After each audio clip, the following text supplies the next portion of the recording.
Hey everybody, G. Kelly Dixon here. America is going crazy right now with the coronavirus. So I'm going to tell you guys right now, the biggest worry of the coronavirus is not even people getting sick. It's the economy. Let's talk about it.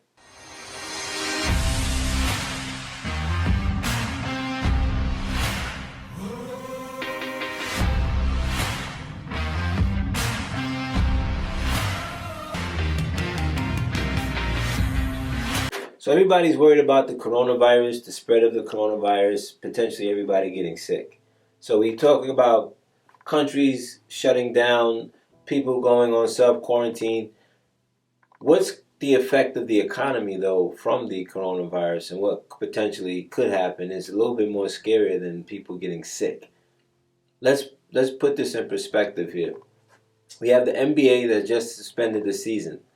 We have, I'm in New York, Broadway shows stopping. We have colleges potentially shutting down, schools potentially shutting down. And imagine being able to come to a situation where everybody's forced to stay in their homes to stop the spread of the virus. So what happens to the economy? If you look at just Apple, they just closed down stores in China up until March 27th. And that's reported fresh out of the journal. So what happens to those workers that depend on hourly wages if these stores start shutting down? The hope is that businesses will do the right thing and continue to pay them. Good job, Apple. You're paying your workers through the 27th. But what happens if this extends? How long do you expect businesses to actually be able to hold on to these salaries? So what happens when they start laying people off? What happens when those people can't pay their bills? Or they stop spending money because people are afraid if they're going to get fired or not?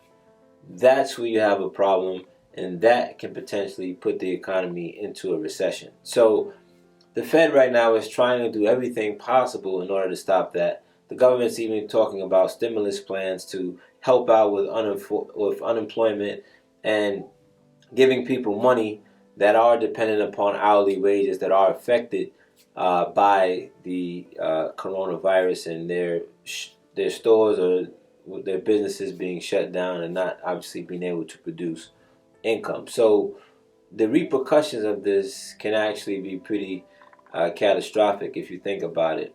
And the moment that banks get the inclination that people aren't going to be able to pay back their loans, it's very likely that it could very easily stop lending.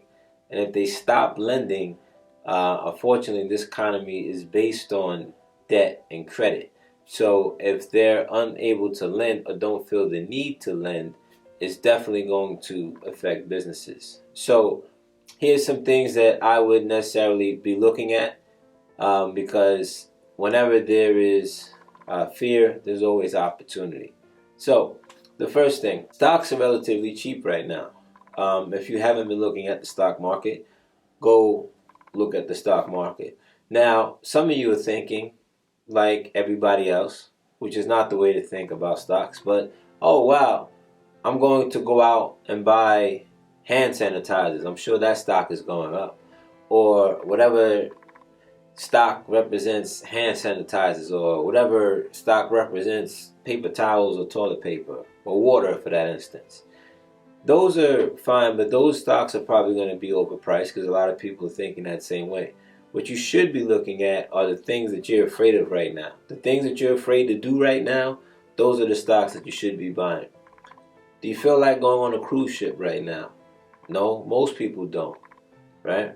Those are the stocks you should be thinking about buying. And I'm a real estate guy, but I see opportunity. How many of you feel comfortable flying overseas? So the airline industries have taken a big hit. Vacations, hotels, those are industries that you definitely want to look in because although you may not see them as a great investment right now or people are scared of them, this will eventually roll over. And you buying it right now, in a year or two, you're going to look like a genius and you're going to be well up as far as your returns are. So those are things that I'm looking at that I would also advise you to look at as well. If you have access to capital, if you have access to lines of credit, credit cards, whatever the case may be, now's the time to take it. if you have access to it, if people are willing to loan you money, take the loan, because if this thing goes south and the economy does go into recession, they're going to be less likely to lend that money to you. And banks like to lend money when you don't need it, and they hate lending money when you do need it. So if you don't need it, take it anyway, because when this thing bellies up, you're going to need that capital or that credit in order to take advantage of opportunities. So you should be gearing up to take advantage of that. I'll talk about more in the next video. A lot more to say on this coronavirus mogul ambition.